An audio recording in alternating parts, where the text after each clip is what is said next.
Hi garden friends, welcome to the channel. I'm Era and this is Gardening on Purpose. I garden in Georgia, Zone 8A.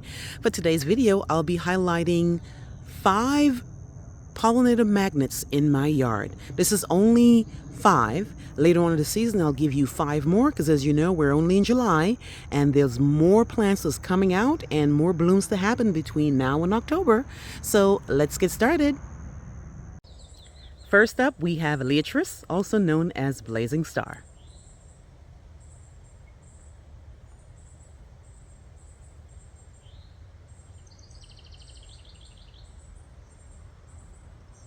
This guy here I planted by the corm, and I planted them, they're like one long stalk each for each corm, and this one here I have a purple and I have a white, and you kind of have to plant them together to give a little bit more impact.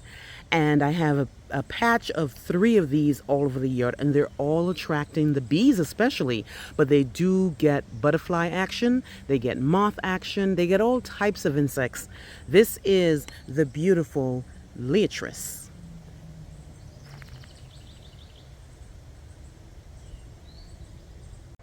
Next up is the butterfly bush. I have several types of butterfly bushes in the yard. I have the Nanho purple, I have the Nanho blue, and I have the royal red, and all 3 types bring in the pollinators. They're absolutely beautiful. They are fragrant.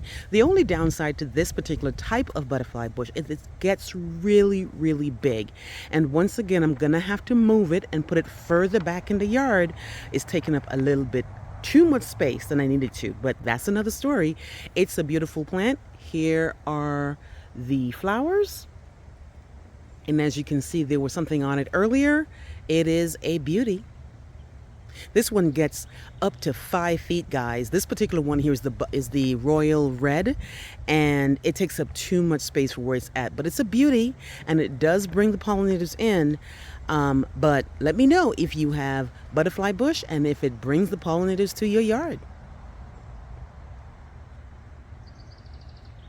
Next up, we have coneflowers. This particular plant is on a lot of different types of lists for many reasons. It's one of my most reliable perennial. It's one of my most beautiful perennials. And on top of that, it brings in the pollinators, bees, all types of insects. Not so much the butterfly, but I've seen a butterfly or 2, but I think it's mostly like wasp and all types of little bugs and insects, and of course the bees. Now these particular ones here, you've seen me mention this many a time. This is the Artisan series, but any type of coneflower. I have Cheyenne Spirit, I have the Artisan series, and I have Powwow, and all 3 bring the pollinators in.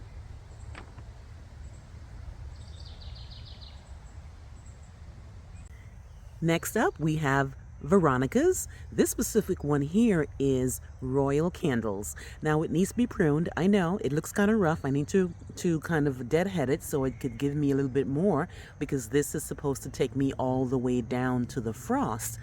But these guys here, at one point, not too long ago, a couple of weeks ago, this thing was covered in bees and a couple of moths and some other insects that I don't even know what they are, guys.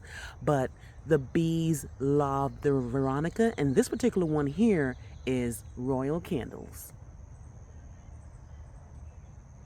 All I need to do with this plant here is to deadhead it so that it can give you even more, because as you can see, I have way less purple than I need to have. I'm supposed to have, this is supposed to look like a candle, and I need to deadhead it. Next up, we have the beautiful tiger lily.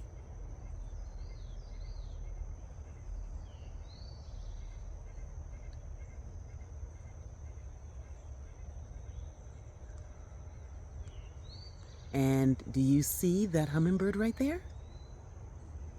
I did not realize that tiger lilies are such a magnet, guys.